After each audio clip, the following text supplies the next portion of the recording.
Despite receiving the Army's best suicide prevention training for over a decade, I found myself making multiple suicide attempts.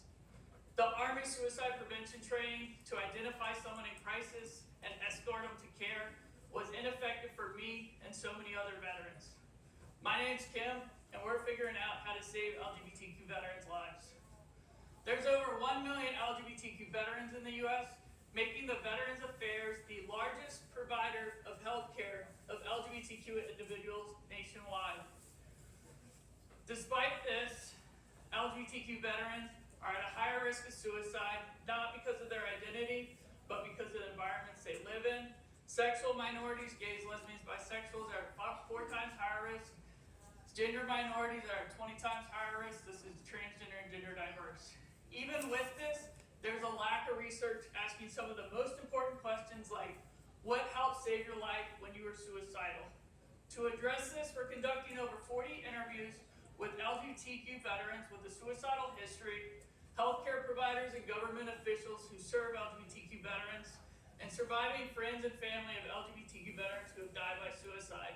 By centering on lived experiences, we go beyond the numbers and find the strategies that save lives. So what can we expect from this research?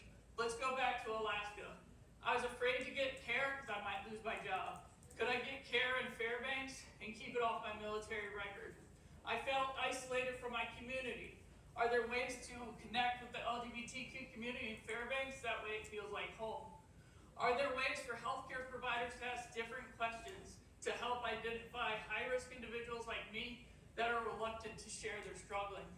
And are there policies like safe storage of guns at local firearm dealers? That way it stays off my government record and it keeps me safe.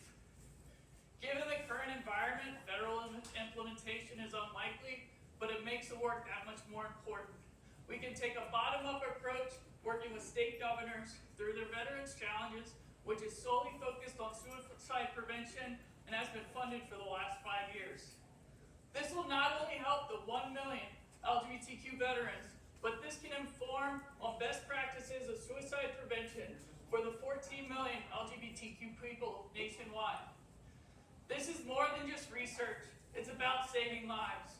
If we truly want to honor all who have served, we need to give LGBTQ veterans the care they've earned and deserve.